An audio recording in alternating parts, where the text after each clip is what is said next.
Ako po si Charly Pura, Program Director ng PinoyFrequency.com and also radio show host ng Flip Jams with Charly, playing flippin' fun Filipino music. And of course, maraming salamat po sa inyong lahat sa pagkinig sa amin. Currently, meron po tayo almost 200 listeners from our first launching noong April 3rd. So maraming salamat po and keep listening po. You can always chat with us and also send in your music. Charly on PinoyFrequency.com, and I just want to extend my thanks to FilAm TV for giving us your attention. And matagal ko na pong pangarap yon. So bali when I came here sa California, I was 15 years old, and then mahilig po talaga ako sa radyo, and yung Walkman ko lagi ako nagre-record. So first thing I did was maghanap ng bagong favorite radio station dito sa Amerika. Pero there's Chinese, there is Hispanic music, pero walang Filipino radio station, which I thought, ang daming tao dito, pero walang Filipino radio station. So I thought, maybe I would build one in the future. It was just an idea. And then nung nag-college ako, nag-broadcasting ako, and then nag-start na yung Flip Jams with Charly, which is my show on the college radio, audio8ball.com. Yun ang college radio ng school ko, Mount San Antonio College. I did that for 3 years.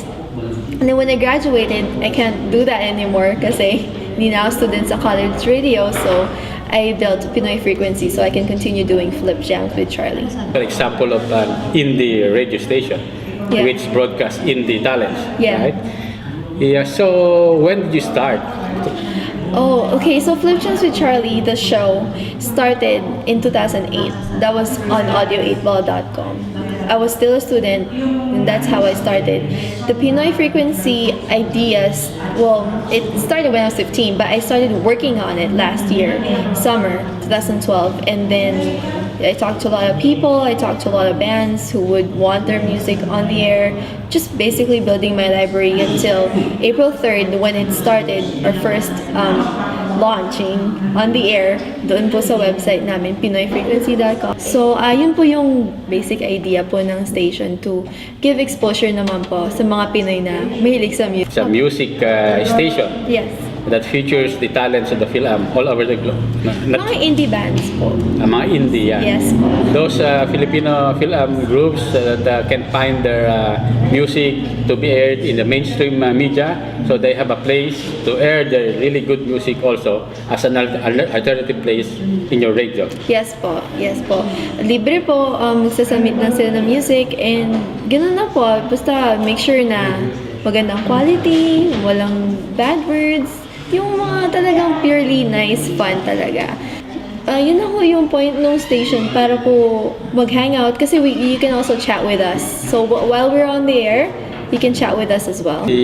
Organizing something like that would need a lot of resources. So how did you overcome these resources, like the funding and also the manpower behind it? So how did you overcome these things? The manpower is me. If you go to the website, PinoyFrequency.com, everything on there is what I did. I drew the logo, I drew the design, everything was me. And the studio equipment wasn't much of a problem because I already have one anyway. Kasi broadcasting student ako, so meron akong ganito, meron akong setup sa bahay. So that wasn't a problem. And I had a few friends who really support me. So they, if I needed hosting for the website, things like that, humihingi ako ng tulong sa kanila, and they didn't mind, supporting me. And if you have a lot of friends, you can come up with a good amount of money to help your dream. Yeah, so when did you start? Oh, okay. So Flip Jams with Charly, the show, started in 2008. That was on audio8ball.com.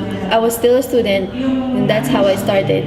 The Pinoy Frequency ideas, it started when I was 15, but I started working on it last year, summer 2012, and then I talked to a lot of people, I talked to a lot of bands who would want their music on the air, just basically building my library until April 3rd when it started, our first launching on the air. Maraming salamat po sa mga nakinig sa PinoyFrequency.com. That's a show called Flip Jams with Charly, playing flippin' fun Filipino music.